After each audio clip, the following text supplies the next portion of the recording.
প্ৰিয় দৰ্শক, আপোনালোকলৈ সাদৰ সম্ভাষণ জনাই আজিৰ এই সুধাকণ্ঠ ডক্টৰ ভূপেন হাজৰিকাদেৱৰ জন্ম জয়ন্তীৰ বিশেষ দিনটি আমি শ্ৰীময়ী মহিলা মণ্ডল মুম্বাইৰ তৰফৰ পৰা আমি অলপ নিজা ধৰণে অলপ বেলেগ ধৰণে উদযাপন কৰিবলৈ আগবাঢ়িছোঁ। তাৰ বাবে এজন বিশিষ্ট অতিথি আছে আমাৰ মাজত, তেওঁৰ ওচৰলৈ আমি লাহেকৈ যাম। তাৰ আগতে দুটামান নতুন প্ৰয়াস আজিৰ পৰা আৰম্ভ কৰিবলগীয়া এটি নতুন প্ৰয়াসৰ বিষয়ে জানিবলৈ দিব বিচাৰিছোঁ। এই ক'ভিডৰ কাৰণে যি লকডাউন হৈ আছে, এইখিনি সময়ত মানুহৰ নানান সৃষ্টিশীল কামত মানুহ নিজকে ব্যস্ত কৰি ৰাখিছে আৰু আমাৰ সখীহঁতে মহিলাসকলে প্ৰায় নতুন কিবা ভাল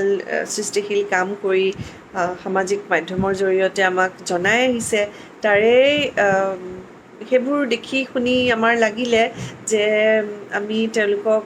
লগত ভালকৈ কথা পাতি কিনো কৰিছে, কি কৰিব বিচাৰিছে, নতুন কথা আৰু জানিব পাৰিম, তেতিয়া তেওঁলোকেও উৎসাহ পাব। সেইবুলি আমি তেওঁলোকৰ ওচৰলৈ যাম, কথা পাতিম আৰু এনেকুৱা এটা ভাৱ মনত লৈয়ে আমি এটা নতুন শিতান আৰম্ভ কৰিবলৈ লৈছোঁ। প্ৰতি সপ্তাহতে এটি সুবিধাজনক দিন চাই আমি সন্ধিয়া আবেলি সময়ত সম্প্ৰচাৰ কৰিম আৰু কিছুমান আড্ডা হ'ব আমাৰ মাজত। নাম দিয়া হৈছে আবেলিৰ আড্ডা, আৰু এই আবেলিৰ আড্ডাত বিভিন্ন ধৰণৰ মানুহ আমি নিমন্ত্ৰণ কৰি আনিম, তেওঁলোকৰ লগত কথা পাতিম, আড্ডা মাৰিম, গান কবিতা এইবোৰ কৰি হ'ব আৰু নিশ্চয় আপোনালোকে ভাগ লৈ খুবেই ভাল পাব। গতিকে আমাৰ শ্ৰীময়ী মহিলা সমিতিৰ যি ক্ষমা কৰিব, শ্ৰীময়ী মহিলা অসমীয়া মহিলা মণ্ডল আজিকালি আমাৰ ৰেজিষ্টাৰ্ড বডি, গতিকে আমি নামটো সলনি কৰিবলগীয়া হ'ল পিছৰ ফালে। তাতে যিটো ফেচবুক পেজ আছে তাত আপোনালোকে লাইক কৰি ছাবস্ক্ৰাইব কৰি থ'ব, তেতিয়া প্ৰত্যেক সপ্তাহত আমি যেতিয়া আপলোড কৰিম এই ভিডিঅ'বিলাক আপোনালোকে তাৰে ন'টিফিকেশ্যন পাই থাকে। আৰু আজি আমাৰ সৌভাগ্য যে আজি আৰম্ভ কৰিবলৈ লৈছোঁ। আজি এই দিনটো খুব ভাল লাগিলে যে ভূপেনদাৰ জন্ম জয়ন্তীৰ দিনা আমি প্ৰথম শিতানটি সম্প্ৰচাৰ কৰিবলৈ লৈছোঁ আৰু এই বিশেষ শিতানটিৰ বাবে যিগৰাকী ব্যক্তি আমি নিমন্ত্ৰণ কৰি আনিছোঁ, তেওঁ ভূপেনদাৰ লগত খুব ওতঃপ্ৰোতভাৱে জড়িত আছিলে। প্ৰায় 84 চনৰ পৰা আৰম্ভ কৰি একেবাৰে মৃত্যুৰ সময়লৈকে সদায় তেওঁৰ লগত বজাই আহিছে। অলপ পিছতে তেওঁৰ লগত আপোনালোকৰ পৰিচয় কৰাই দিম নিশ্চয়। আৰু তাৰ বাহিৰেও আমি আৰু আন কিছুমান আমাৰ সদস্যসকলেও গীত নৃত্যৰে সজাই তুলিছে সন্ধিয়াটি, আমি তাকো চাবলৈ পাম। সেইখিনি যোৱাৰ আগতে মই অৱশ্যে আমাৰ সভানেত্ৰী শ্ৰীময়ী অসমীয়া মহিলা মণ্ডলৰ প্ৰতিষ্ঠাপক সভানেত্ৰী শ্ৰীমতী বীণা শইকীয়া বাইদেউক অনুৰোধ জনাম, তেওঁ যাতে নিজৰ বক্তব্য দাঙি ধৰে। লগতে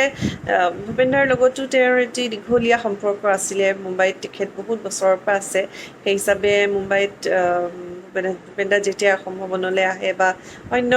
কাৰ্যসূচীটো তেওঁ খুব ওচৰৰ পৰা পাইছিলে। নিশ্চয় বাইদেউ দুআষাৰ আমাক সেই বিষয়েও ক'ব পাৰিব। গতিকে আহক আমি বাইদেউৰ কথাৰে আৰম্ভ কৰোঁ আজিৰ এই সন্ধিয়াটি। আৰু ধন্যবাদ আপোনালোকলৈ। আকৌ আমি লগ পাম, বহুত আড্ডা হ'ব পিছলৈও। আহক আমি তেতিয়াহ'লে আৰম্ভ কৰিছোঁ। এয়া মই বাইদেউক স্ক্ৰীণলৈ মাতিছোঁ আপোনালোকৰ মাজলৈ, বীণা শইকীয়া বাইদেউ। নমস্কাৰ, সকলোকে মোৰ আন্তৰিক শুভেচ্ছা জ্ঞাপন কৰিলোঁ। আজি মই বহুতো আনন্দিত হৈছোঁ। আজি শ্ৰীময়ী ছেমে আবেলিৰ আড্ডা নামৰ এটা অনুষ্ঠান মুকলি কৰিছে। এনে এটা দিনত, যিটো দিনত ভূপেনদাৰ জন্মতিথি, সেয়েহে আজি আমাৰ বাবে বহুতো শুভ দিন।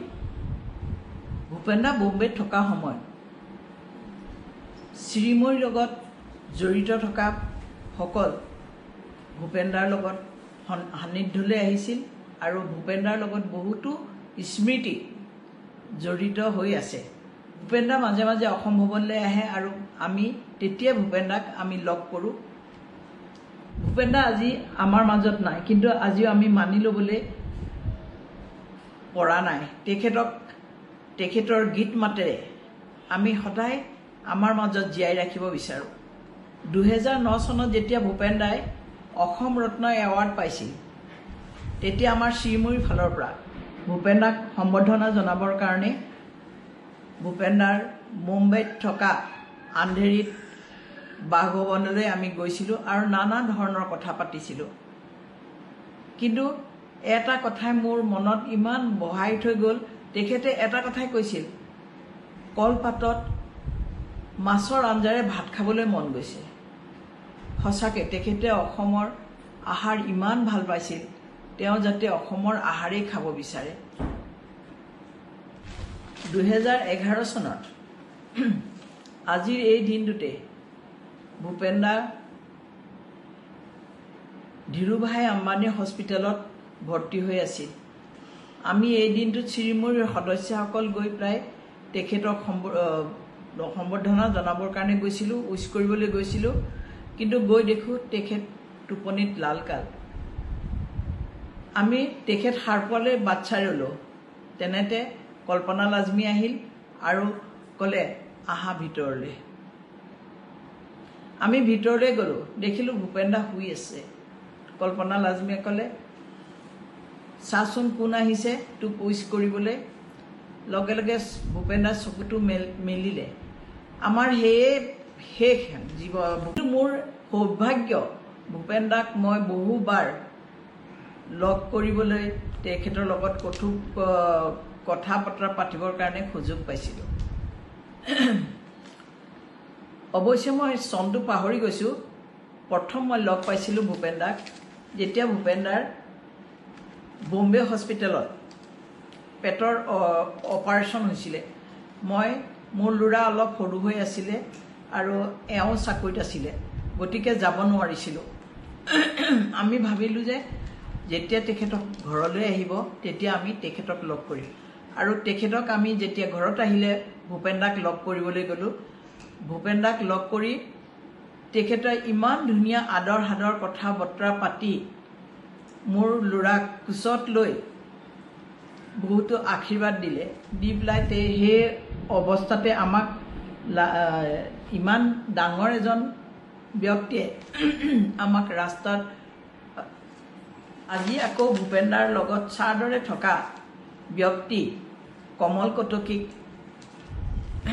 আমাৰ মাজত উপস্থিত আছে। তেখেতক মই সম্ভাষণ জনাইছোঁ। তেখেতে যেন দুআষাৰ কয়,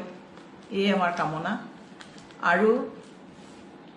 আমাৰ এই অনুষ্ঠানটি আবেলিৰ আড্ডাটো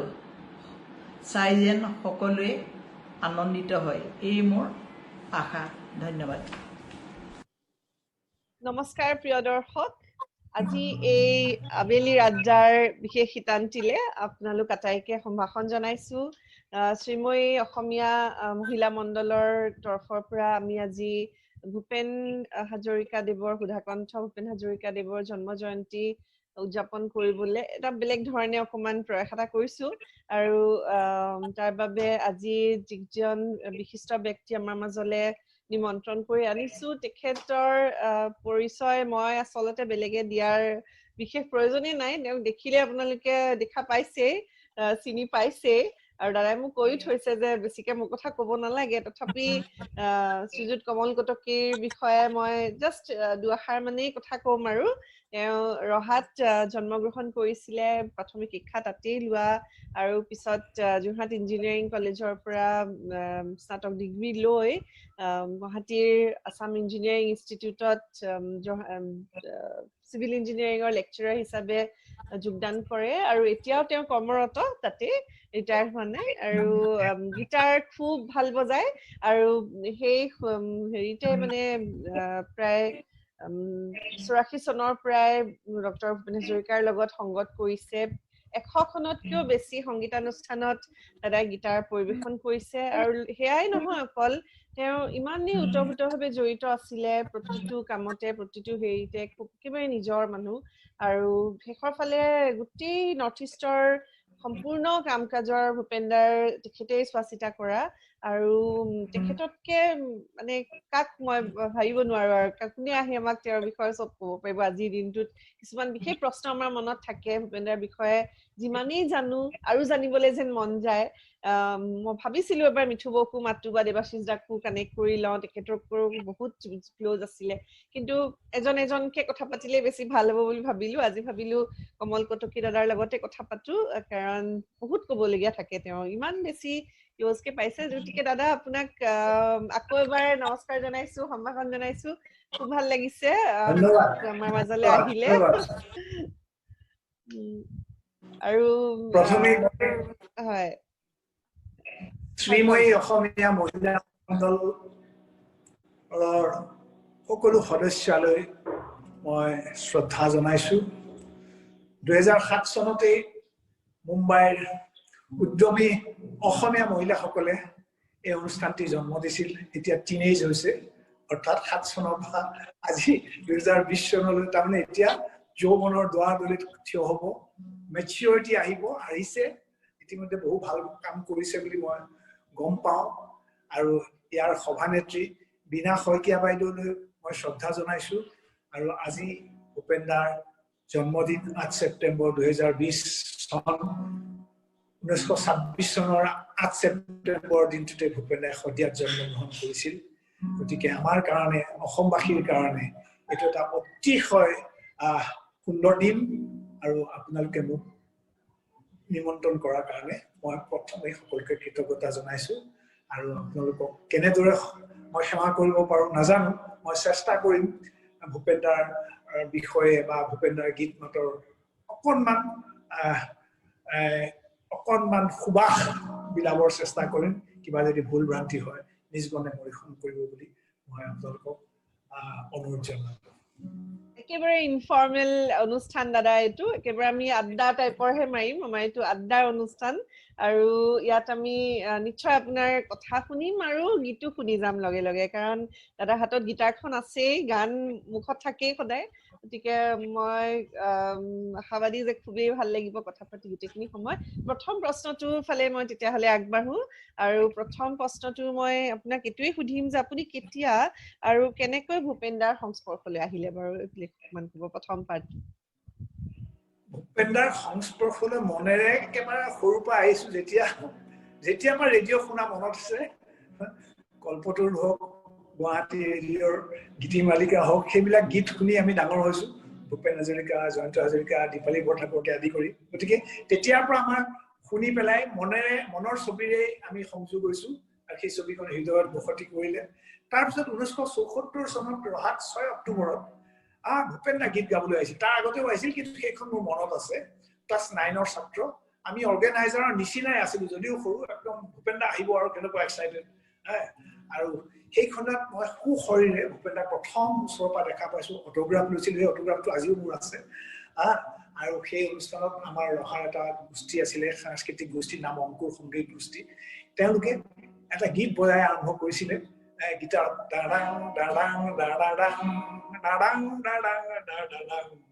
ভূপেন্দা সেইটো শুনি ৰ'ব নোৱাৰি সন্মুখৰ দৰ্শক শাৰীত বহিছে আহি পেলাই প্ৰথম এইটো অৰ্কেষ্ট্ৰেশ্যনটো হ'ব ভূপেন্দা উঠি গ'লেই আৰু গৈ পেলাই আৰম্ভ কৰিয়ে দিলে নাহৰ ফুলে নুশুৱাই তগৰ ফুলে শুৱাব তগৰ ফুলে নুশুৱাই ফুলে শুৱাব কলাগুৰু বিষ্ণুপ্ৰসাদ ৰাভাদেৱৰ সেই ৰোমান্টিক গীতটোৰে আৰম্ভ কৰিলে তাৰপিছত আৰু ভূপেন্দা প্ৰায় 32টামান গীত গাইছে লগত জয়ন্ত হাজৰিকাদেৱে কাষত থাকি ডুমৰাখন গীটাৰখন বজায় সূৰ্য গোস্বামীয়ে তবলা বজায় আৰু মাজতে অকণমান জিৰণি ল'বৰ সময়খনত ইন্দ্ৰমণিয়াদেৱে প্ৰয়াত অকণমান কৌতুক কৰিছিল ইন্দ্ৰনাথ এতিয়া জাষ্ট বিয়া কৰাইছে আৰু লগত বৌ আহিছে কিন্তু বৌ অঞ্চলৰ অহা নাছিলে সেয়াই আৰম্ভণি তাৰপিছত আমি মই ইঞ্জিনিয়াৰিং পঢ়ি থাকোঁতে 1983 মানত যোৰহাটত এজন বৰ অতিশয় মানে সৰ্বশ্ৰেষ্ঠ বুলি ক'লেও ভুল নহ'ব এজন সাংস্কৃতিক কৰ্মী আছিল তেখেত পেছাত উকিল কিন্তু চবেই ৰণীদা বুলি মাতে বিভূষণ বৰুৱা গতিকে তেওঁৰ ঘৰত আহি ভূপেন্দা থাকেহি ভূপেন্দাৰ লগত খুব আন্তৰিকতা আছিল তাত মই লগ পাইছো পাৰ্চনেলি ভূপেন্দাক তাতে মই আহোঁ কেতিয়াবা মোৰ সেই সূত্ৰে চিনাকি হৈছিল আৰু তাৰ 10 বছৰৰ পিছত 1984 চনত নগাঁৱত আহিছিলে ভূপেন দা, উষা মংগেশকাৰ, হীৰেনাথ মংগেশকাৰ এটা দল লৈ নগাঁৱৰ আন এজন অভিনেতা জ্ঞানদা বৰাদেৱে আৰু এটা সংঘৰ লৈ পেলাই এটা অনুষ্ঠান পাতিছিলে নেহৰুবালিত। সেই তাতেই মই প্ৰথম বজোৱাৰ সুযোগ পালো। সেইদিনা ভূপেনৰ মাত্ৰ 3জন মিউজিচিয়ান আহিছিল কলিকতাৰ পৰা। কলিকতাৰ মিউজিচিয়ানখিনিয়ে ভাবিলে যে মুম্বাইৰ প্ৰায় 15জনমান মিউজিচিয়ান আৰু ভূপেনৰ মাত্ৰ 3জন, গতিকে তাৰে সৰোজ বৰুৱা বোলা যিজন মেণ্ডলিন বাদক, তেওঁৰ লগত মোৰ চিনাকি হৈছিল। তেওঁ মোক সুধিছিল, তুমি কি গীটাৰ বজাও নেকি?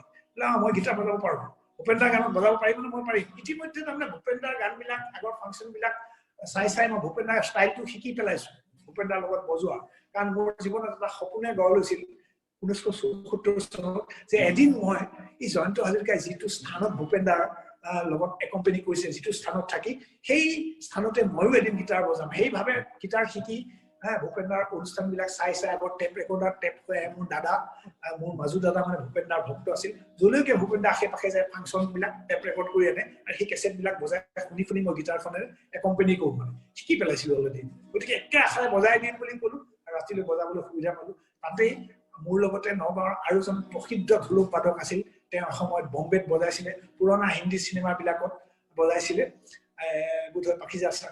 এনেকুৱা ধৰণৰ হিন্দী চিনেমাবিলাকত। তেওঁ অতুল শৰ্মা পিছত নগাঁৱলৈ গুচি আহিলে। তেওঁ আৰু মই 2জন মিউজিচিয়ান লগ লাগি আৰম্ভ কৰিলো ভূপেন দাৰ সেই অনুষ্ঠানতে ভূপেন দাই প্ৰথম আৰম্ভ কৰিছে গান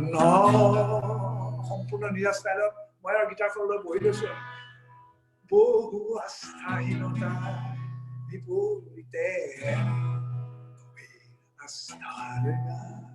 ভূপেন দাৰ গীতৰ দৰ্শন। মোৰ গান হওক কল্পনা বিলাসৰ বিপৰীতে সত্য প্ৰশস্তিৰ ধ্যান। মোৰ গান বহু আস্থাহীনতাৰ বিপৰীতে আস্থাৰ গান। তাৰপিছত মই 1985 চনত এছিষ্টেণ্ট ইঞ্জিনিয়াৰৰ চাকৰি পাই পাব্লিক হেল্থ ইঞ্জিনিয়াৰিং ডিপাৰ্টমেণ্টত গুৱাহাটীত জইন কৰিলো। তেতিয়া ভূপেন দাৰ লগত অমৰ দা থাকে। অমৰ দাই ভূপেন দাৰ কাম কাজবিলাক চোৱা চিতা কৰে, সাংস্কৃতিক কাম কাজ, মঞ্চত গীত আগুৱাই দিয়া। সেই সূত্ৰে অমৰ দাৰ লগত মোৰ চিনাকি হ'ল আৰু অমৰ দাই তেতিয়াৰ পৰা মোক ভালো পালে, মৰমো কৰে। আৰু গুৱাহাটীত যেতিয়া ইতিমধ্যে বিহু হয়, ভূপেন দা আহিলে মই ভূপেন দাৰ গ্ৰুপৰ এজন সদস্য হৈ 2011 চনৰ দিনটোলৈকে, 5 নৱেম্বৰৰ দিনটোলৈকে, অৰ্থাৎ মহাপ্ৰয়াণৰ দিনটোলৈকে ভূপেন দাৰ এজন সাংস্কৃতিক কৰ্মী হৈ পেলাই, সেৱক হৈ পেলাই মই থাকি গলো। সঁচাকে আমি দেখিছো নিজ চকুৰে সেই পিছৰ সময়খিনিত, বিশেষকে আপুনি কেনেকে প্ৰত্যেকটো অনুষ্ঠানতে লগত থাকিছিলে আৰু কেনেকুৱা ধৰণৰ সেৱা আগবঢ়াইছিল। বৰ ভাল লাগে গানকেইটা শুনিও, আপোনাৰ মুখত বৰ ভাল লাগিলে। এতিয়া আমি তেতিয়াহ'লে ইয়াৰ পিছৰ প্ৰশ্নটিৰ ফালে আগবাঢ়িম। এখন ফটো ছচিয়েল মিডিয়াত খুব ঘূৰি ফুৰে আজিকালি। হেমেন বৰুৱাৰ ঘৰত গোটেইখিনি ভূপেন দাৰ লগত কল্পনা লাজমীহঁত, নাছিৰুদ্দিন শ্বাহ, শাবানা আজমি চব বহি আছে। প্ৰায় মনলৈ এই কথাটো আহে,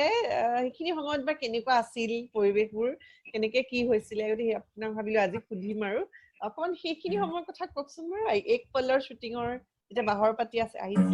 তেওঁলোক 1977 চনমানত কল্পনা লাজমী একেবাৰে তালিয়ে টোপলাই আহি ভূপেন দাৰ কলিকতাৰ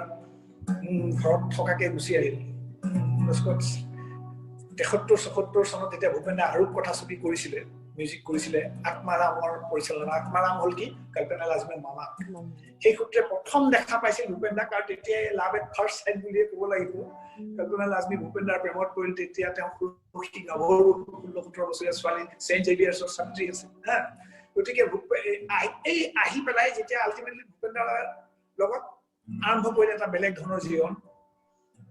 বেদৰ মন্ত্ৰেৰে দম্পতি যদিও নহলো আমি কাহানি, একেটি পাত্ৰতে জীৱন মদিৰা পান কৰো আমি তথাপি, এই ধাৰণাৰে এটা জীৱন আৰম্ভ হ'ল। আৰু 1986 চনত কল্পনা লাজমী এখন পূৰ্ণদৈৰ্ঘ্যৰ হিন্দী কথা ছবি কৰাৰ মন মেলিলে আৰু মৈত্ৰেয়ী দেৱীৰ যশস্বী সাহিত্যিক মৈত্ৰেয়ী দেৱীৰ কাহিনীৰ আধাৰত এক পল কথা ছবিখন আৰম্ভ কৰিলে। গুলজাৰে স্ক্ৰিপ্ট লিখিলে, হেমেন্দ্ৰ প্ৰসাদ বৰুৱাদেৱে প্ৰযোজনা কৰিলে আৰু ভূপেন দাই সংগীত পৰিচালনা কৰিলে। আৰু লতা মংগেশকাৰ, নীতিন মুকেশ আদি কৰি সকলোৱে গীত গালে। আৰু আটাইতকৈ ডাঙৰ কথা, গোটেই ছবিখনৰ পটভূমিটো হ'ল অসম কৰি পেলালে। কাৰণ অসমৰ সেই সেউজীয়া চাহ বাগানৰ বাংলো অসমৰ সেই সংস্কৃতিখিনিক মানে আমাৰ লৈ যাবৰ কাৰণেই যেন আমাৰ চিৰসেউজীয়া যিখিনি আমাৰ সুন্দৰতম দৃশ্য চেলুলয়ডত বন্দী কৰাৰ পৰিকল্পনা কৰি অসমলৈ গোটেই টিমটো লৈ আহিলে আৰু সেয়াই দেমেন বৰুৱাদেৱৰ বাংলোত শ্বুটিং হ'ল নাছিৰুদ্দিন শ্বাহ ফাৰুক শ্বেখ দীনা পাঠক বোধয় শবনা আজমি ডক্টৰ শ্ৰীৰাম লগুকে আদি কৰি সকলোখিনি আহি পেলাই শ্বুটিং কৰিলে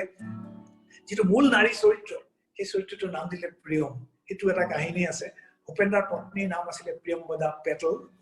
পৰৱৰ্তী সময়ত প্ৰিয়ম্বদা হাজৰিকা কল্পনা আজমীয়ে যেতিয়া প্ৰিয়ম্বদা পেটেলক লগ পালে এবাৰ তেওঁৰ ব্যক্তিত্বত ইমান মোহিত হ'ল সেই কাৰণে এই নাৰীকেন্দ্ৰিক যিখন ছবিখনৰ মুখ্য চৰিত্ৰটিৰ নাম দিলে প্ৰিয়ম আৰু ভূপেন্দ্ৰাই অকল অসমৰ চিৰসেউজীয়া ৰূপটোকে সৰ্বভাৰতলৈ লৈ যাব খোজা নাই অসমৰ লোকসংগীতখিনিকো এই ছবিৰ জৰিয়তে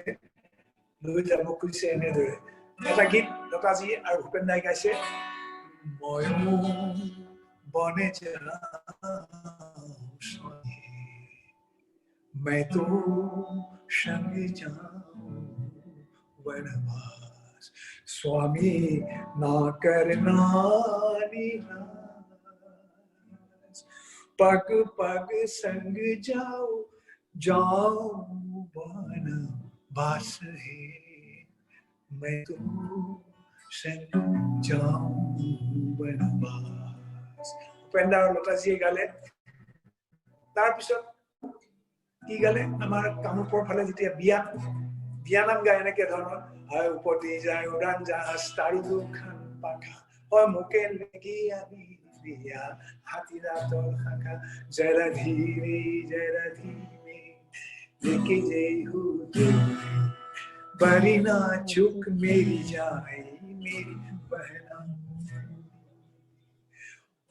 काछे कलैया छे गुजरे जो डोली ना ना ना ना ना ना ना ना আমাৰ এইফালে উজনি নাম দূৰৈকৈ পুখুৰী খনালা পিতা দেউ বান্ধালা খেলুৰী হালি পিনে বিহু দিছে ফুলে দানা দানা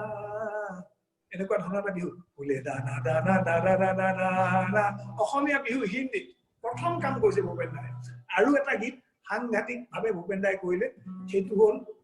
লতাজীয়ে গাইছে দুখত ফিলটো দিছে মানে এনেকুৱা ফিল দি লতাজীয়ে গাইছে মোৰ আজিও গাটো শিয়ৰি যায় জানে क्या है जिगरता है देने को जिगरता है अपनी आप से डर लगता है क्या फुट होल राधा सुराग फूल गुजी राधा फूल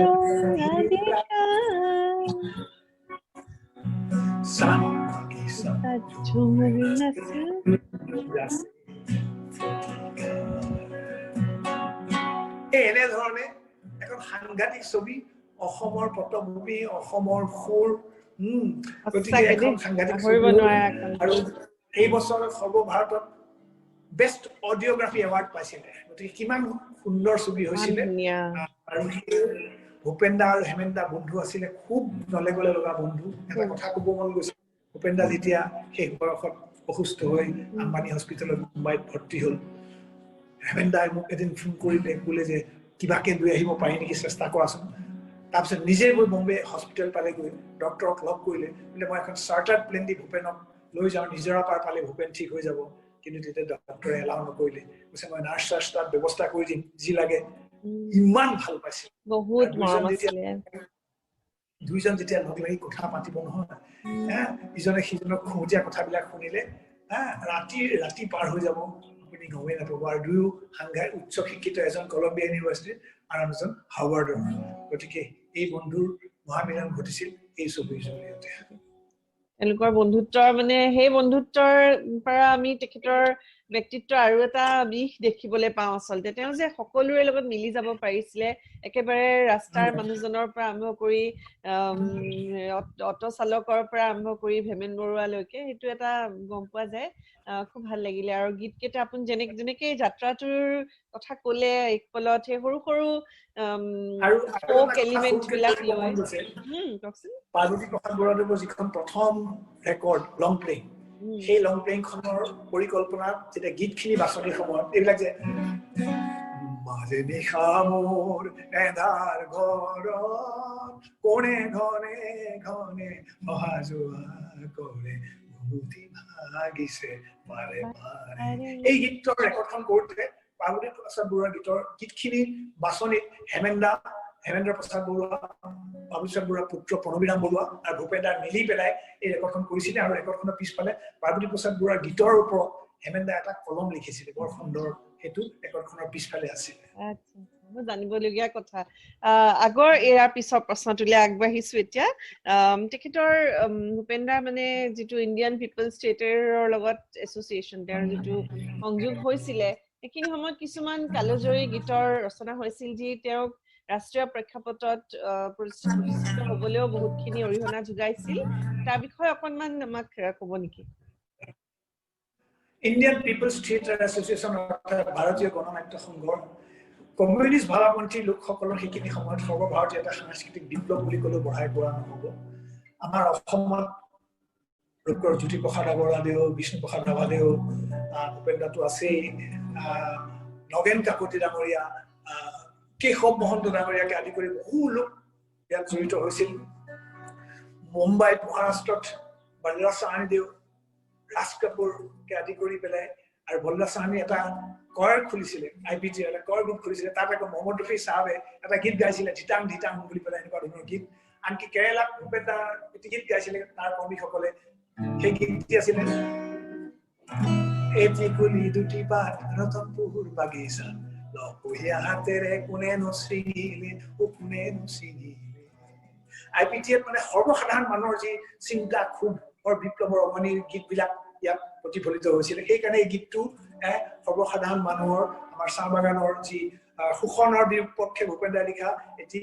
গীত আছিলে যদিও এটি কলি দুটি পাতি আৰম্ভ কৰি শেষলৈ কিন্তু গীতত বিপ্লৱ আছে ইতিমধ্যে 1953 চনত ভূপেন দাই 2-3টা গীত লিখিছে তাৰ ভিতৰত এটা গীত আছিলে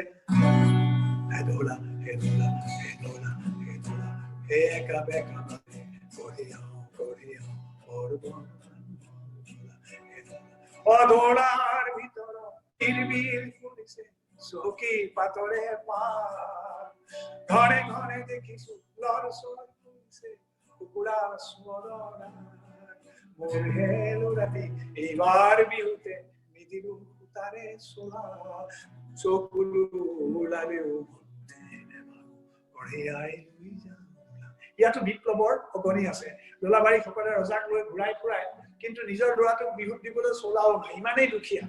আৰু এটা গীত আছিলে ভাং ভাং ভাং ভাংটা হিল ভাং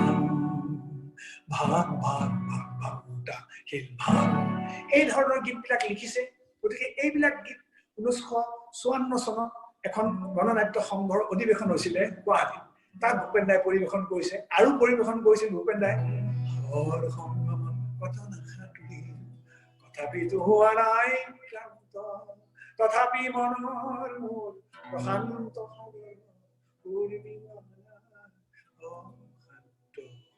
এই গীতবিলাক শুনি দেখিলে আৰু গণনাট্য সংঘৰ কৰ্মীসকলে আৰু পশ্চিমবংগৰ পৰা আহিছে হেমাংগ বিশ্বাস সলিল চৌধুৰী এই সকলো মিলি সৰ্বভাৰতত এটা সাংস্কৃতিক বিপ্লৱ কৰিলে আৰু ভূপেন দা তাৰ মধ্যমণিৰ নিচিনা হ'ল আৰু এই যিটো দোলা দোলা গীতটো একেবাৰে গণনাট্য সংঘৰ যেন এন্থেম এটা হ'ল জাতীয় সংগীতৰ নিচিনা হ'ল সকলোৰে মুখে মুখে হ'বলৈ ধৰিলে আৰু লাহে লাহে লাহে লাহে ভূপেন দাৰ জনপ্ৰিয়তা বাঢ়ি গ'ল তাৰপিছত যেতিয়া গুৱাহাটী বিশ্ববিদ্যালয়ৰ চাকৰি এৰি ভূপেন দা কলিকতাত নিগাজিকে থাকাকে গুচি গ'ল তাত আৰু ভূপেন দাৰ বেলেগ এটা পৰিচয় নিজাকে কৰিবগৈ লগা হোৱা নহ'ল ইতিমধ্যে ভূপেন দাক চিনাকি হৈ গৈছে সলিল চৌধুৰী উৎপল দত্ত ঋত্বিক ঘটক হেমাংগ বিশ্বাস এই সকলো কৰ্মী গতিকে এনেদৰে ভূপেন দাই IPTৰ জড়িত হৈছিল যদিও তেওঁ কেতিয়াও কোনোদিনে কমিউনিষ্ট পাৰ্টিৰ কিন্তু সদস্য হোৱা নাছিল ভূপেন অলপ লেফটিষ্ট মাইণ্ডেড লোক আছিলে হয় হয় হয় এই গীতবোৰৰ পৰাই বুজিব পৰা যায় আৰু এইখিনি সময়তে মই এটা চমু বিৰতি ল'ম মানে আপুনি গোৱা এই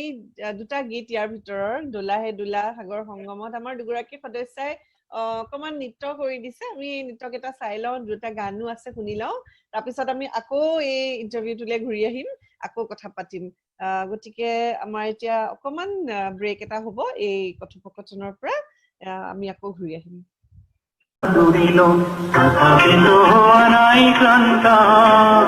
তথাপি মনৰ মোৰ শান্ত সাগৰৰ উৰ্মিমালায় শান্ত মনৰ প্ৰশান্ত সাগৰৰ বন্ধ জোৱাৰৰে নাই আজি অন্ত অজস্ৰ লহৰে নৱনৱগতিৰে আনি দিয়ে আহায় ফুৰন্ত সাগৰ সংগমা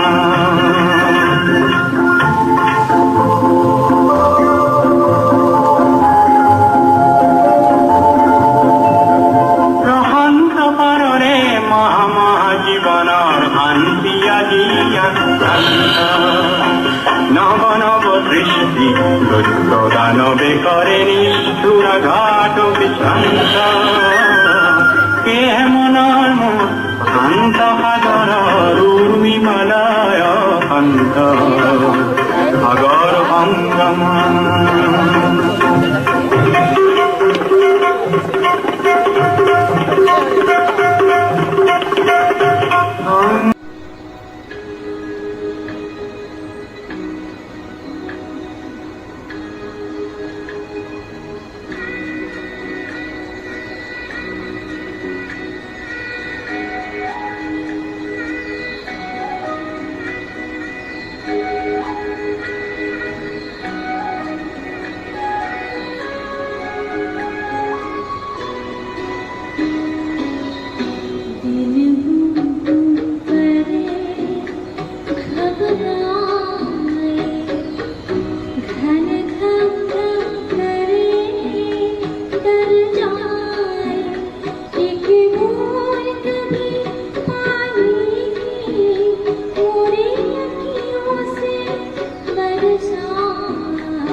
হৰিলে ঘোড়ায় এদিকে বা মিথ্যা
মই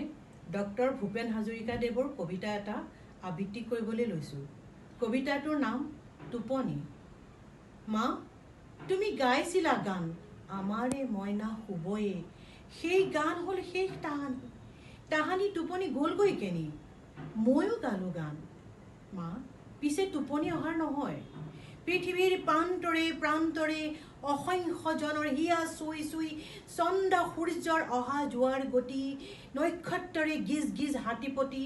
উফৰি পৰা যৌৱন প্ৰীতিৰ উন্মত্ত প্ৰতিধ্বনি, আজৰি আজৰি টোপনি অনাৰ গীত এতিয়াও ৰচিব নোৱাৰিলোঁ। মা, মা, তুমি গাইছিলা গান, আমাৰে মইনা শুবয়ে, সেই গান হ'ল শেষ তাহানি, তাহানি মোৰ টোপনি গ'লগৈ কেনি। ইয়াৰ পিছৰ প্ৰশ্নটো অকণমান ব্যক্তিগত ধৰণৰ। ভূপেন দাৰ আচলতে খংটো খুব বিখ্যাত আছিল, আৰু আপোনাৰ তেনে কি অভিজ্ঞতা আছিল বাৰু তেখেতৰ লগত? বহুত দিন একেলগে আছিল। ভূপেন দা খংটো আছিল, কিন্তু নৱকান্ত বৰুৱাদেৱৰ মতে খং থকাটো ভাল। খং থকা মানুহৰ বোলে কোনো হেৰি নাই, কপটতা নাথাকে। যদি খং এটা আছিলে, ভূপেন দাৰ খংটো অকণমান ধান খেৰৰ জুইৰ নিচিনা, পটককে উঠে। আৰু কেতিয়া উঠে, ভূপেন দাই যেতিয়া চাপ'জ গীত এটা লিখিবলৈ ওলাইছে বা গাবলৈ ওলাইছে, কোনোবাই যদি তেনেকুৱা কিবা এটা মন দি কৰিবলৈ ডিষ্টাৰ্ব কৰিলে অকণমান ভূপেন দাৰ খংটো পটককে উঠি আহে। সেইখিনি সময়ত ভূপেন দাৰ নাকটো অকণমান ফুলে, আমি গম পাওঁ কাষতে থাকে। ভূপেন দাৰ নাকটো ফুলি অলপ মৌনতা অৱলম্বন কৰিলে আমি গম পাওঁ যে ভূপেন দাৰ খং উঠিবই। তাৰ কাষে পাশে থকা যাকে পায় তাকে অকণমান জাৰি দিয়ে, আৰু আমি লাহেকে পলাওঁ। কিন্তু পিছ মুহূৰ্ততে আকৌ ভূপেন দাই হাতৰ টেবুলত যদি আমি বহিলো খাবলৈ লৈ পেলাই, একদম আলু পিটিকা নিজে বনাই চবকে বিলাই মেলি সুন্দৰকে পাহৰি যায়, খং নাথাকে। এবাৰ কলিকতাত খং উঠি ৰত্ন ওজাক গালি পাৰিলে। ভূপেন দাৰ খঙৰ পিছত কিন্তু সৃষ্টিও হয়। দুটা উদাহৰণ দিব খুজিছে। ৰত্ন ওজাক খুব কিবা এটা কথা কৈ গালি পাৰিলে, গালি পৰাৰ পিছত ভূপেন দাৰ খং জামুৰিল, গৈ পেলাই হুগলীৰ পাৰত বহি লিখিলে, অস্ত আকাশৰে সপোন গ্ৰহণ খানি, সুন্দৰ।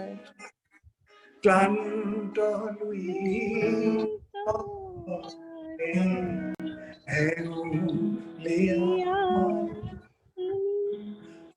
বয়ে যায়, বয়ে যায়, বয়ে যায়, হুগলীৰ পাৰত বহি লিখিছে কিন্তু দৃশ্যায়নটো কৰিছে লুইটক লৈ তাৰপিছত এবাৰ পদ্ম বৰকটকী দেৱ আমাৰ প্ৰতিনিধি ভূপেন দাই কাম কৰে পদ্ম বৰকটকী দেৱ সম্পাদক বন্ধুত্ব আছে পদ্ম বৰকটকী দেৱক অনুৰোধ কৰিছে মোৰ জীৱনটোক লৈ এখন উপন্যাস লিখকচোন আপুনি কাৰণ পদ্ম বৰকটকী মনৰ দাপোনকে আদি কৰি সাংঘাতিক উপন্যাস লিখে তেতিয়া নিলিখে একদম খং উঠিল খঙতে ভূপেন দাই লাষ্টত পদ্ম বৰকটকী গীতেৰে কৈছে কাহিনী লিখা সেৱাৰে বিষয়ে কৈছিলো বহু এটা গীত সৃষ্টি হৈ গ'ল তাৰপিছত আকৌ ভূপেন দাক কোনোবাই জোকাই যে ক'লে যে ভূপেন দাৰ গীতবিলাক এজন কবিয়ে ক'লে যে ভূপেন দাৰ গীতবিলাক মদাৰ ফুলৰ লিখি দিয়া কাম নাই এইবিলাক গীতৰ পূজাটো নালাগে সবাহতো নালাগে ভূপেন দাৰ খং উঠি মনটো বেয়া গীতে নেগাওঁ ইমান গান গোৱাৰ পিছতো যদি এইটোৱেই মোৰ ৰিকগনিশ্যন কিন্তু ভূপেন দা আশাবাদী নহয় কিয় গীত আমাৰ কোনোবাই ক'লে বুলিয়ে মই নেগাম নে তাৰপিছত ভৰলো মুখত গৈ পেলাই খঙেৰে ৰিপ্লাই দিছিল এনেদৰে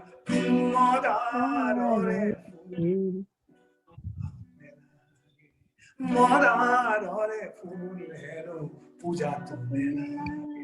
লাগে পিছে বহাগতে সানিব লাগে পিছে আকাশতে জুই জ্বলাবলি কোনোবাই হেনো মদাৰে আমাৰ ঘৰে লোক হেনো কামে কাজে নেলাগে লাগে পিছে বহাগতে সানিব এইদৰে গীতেৰে কিন্তু ভূপেন দাই খংটো প্ৰকাশ কৰিলে আকৌ যেতিয়া বানপানী হ'ল 68-69 চনত ভূপেন দাই গালি পাইছে লুইটক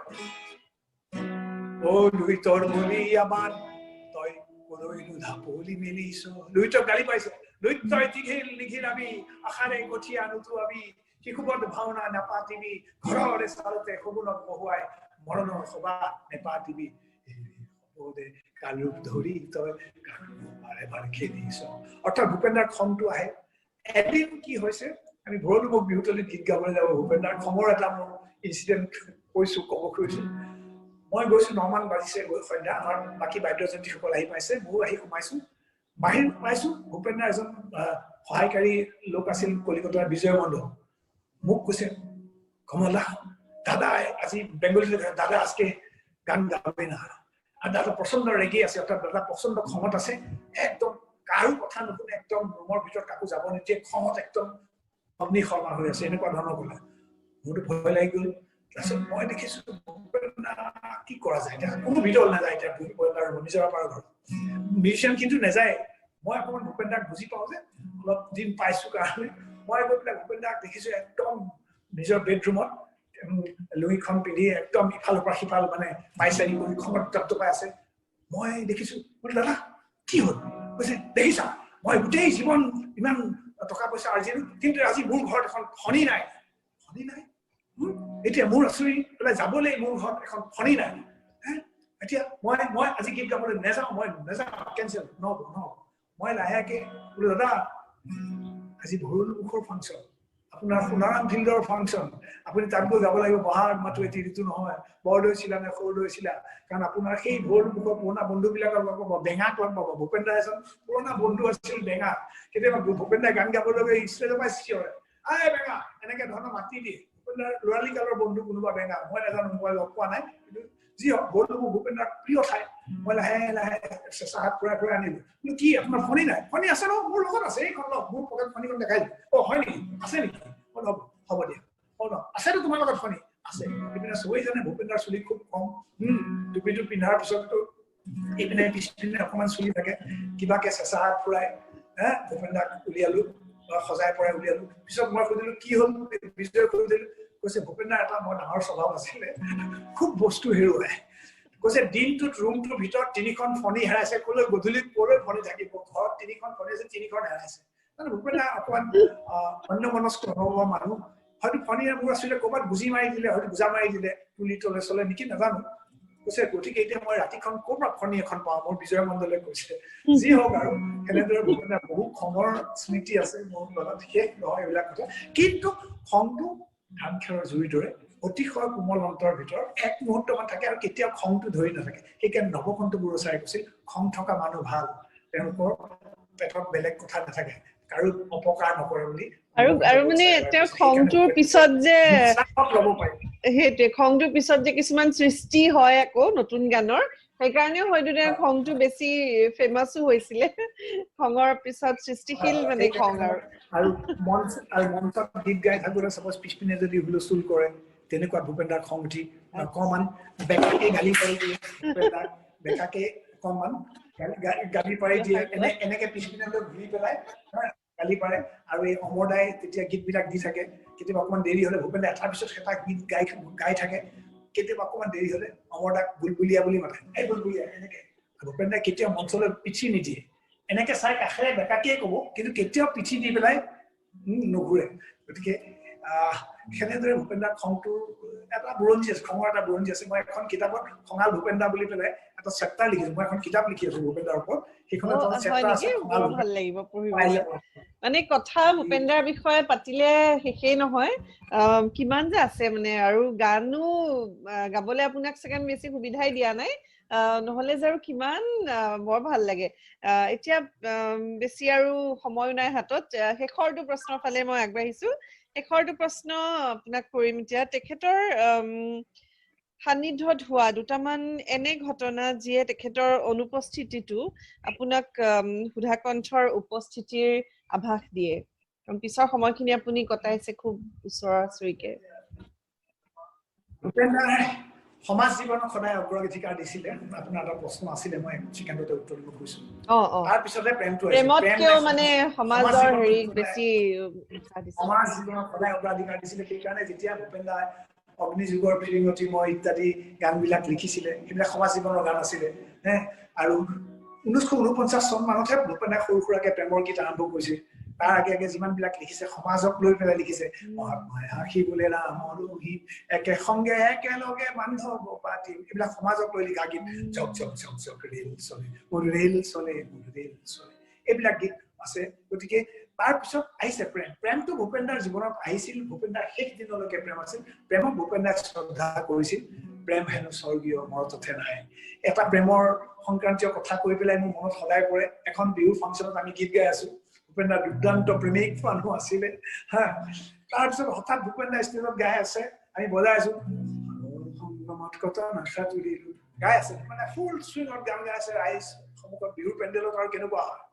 তাৰপিছত মই হঠাতে দেখিলো মঞ্চত মই বৰ হেৰি হৈ থাকো মানে চিৰিয়াছ হৈ থাকো কাৰণ ভূপেন্দ্ৰাক ইয়াৰ পিছত কি গীত দিম ভাবি থাকো হঠাৎ দেখিলো অডিয়েন্সৰ শাৰীত ভূপেন্দ্ৰাৰ বিমূৰ্ত প্ৰেমৰ নায়িকা আহি বহি আছে ভূপেন্দ্ৰাই গম নাপায় তাৰপিছত যেতিয়া সাগৰ সংগমত মিউজিক বাজে মাজত ভূপেন্দ্ৰাই গান এৰি দিছে আমাৰ বাদ্যযন্ত্ৰীসকলে আমি বজাই আছো হঠাৎ ভূপেন্দ্ৰাৰ কাণৰ কাষত মই এনেকে গৈ পেলাই দাদা সন্মুখত দৰ্শকৰ শাৰীত আপোনাৰ ভূপেন্দ্ৰাৰ লগত মোৰ এইবিলাক অলপ ফ্ৰী আছিল দেই আপোনাৰ বিমূৰ্ত প্ৰেমৰ নায়িকা আহি বহি আছে ভূপেন্দ্ৰা পটকে এনেকে দেখা পাব হয় দেখোন ডাইৰেক্টলি ভূপেন্দ্ৰা আৰু সাগৰ সংগম আধাতে বাদ দি বিমূৰ্ত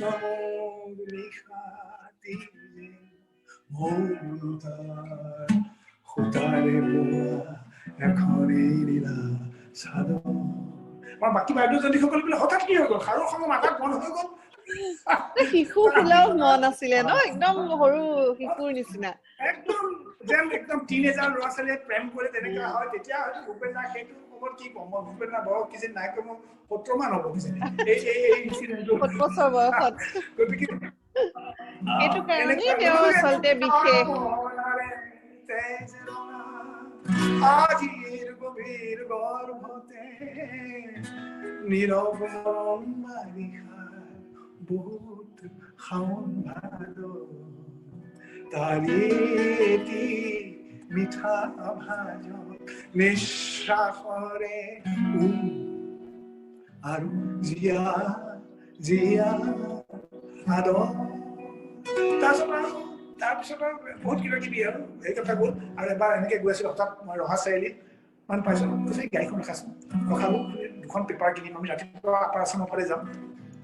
দেখিলোঁ হঠাৎ ৰিক্সাৱালা এজনে অকণমান জিৰণি লৈ আছে অকণমান ৰ'দ পৰিছে 9:10 বাজিছে দিন ৰ'দত থিয় হৈ পেলাই ৰিক্সাখনতে বহি পেলাই চাধা মাৰি মাৰি জিৰণি লৈ আছে ভূপেনে গাড়ীখন ৰাখি পেলাই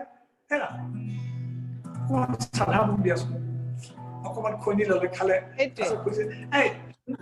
তুমি ভূপেন দাৰ গান জানা নে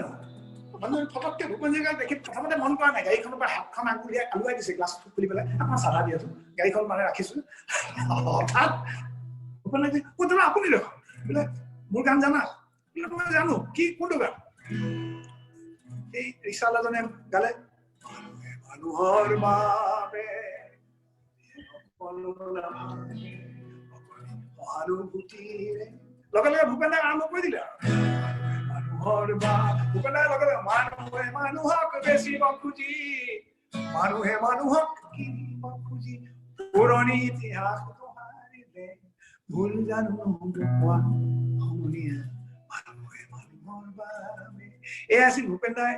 সৰ্বসাধাৰণ মানুহখিনিৰ লগত যে একাত্ম হৈ যায় এইটো ভূপেন দাৰ ডাঙৰ গুণ আছিলে গতিকে এনেদৰে ভূপেন দা মাছ কমিউনিকেশ্যনৰ ছাত্ৰ আছিলে গতিকে মাছ কমিউনিকেশ্যনটো কি ভূপেন দাই সুন্দৰকৈ জানিছিলে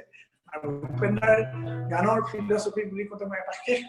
অকণমান সময় যদি আছে ভূপেন দাই কিয় গান গায় ভূপেন দাৰ গানৰ দৰ্শন কি আপুনি যে কৈছিলে যে প্ৰেমক অগ্ৰাধিকাৰ দিছিল নে সমাজত এটা সৰু কবিতা কৰি পেলাই মই ভূপেন দাৰ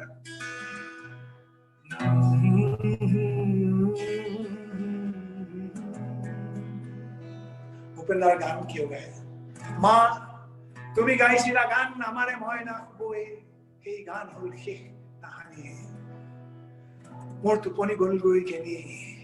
মা ময়ো গালো গান পিছে টোপনি অনাৰ নহয়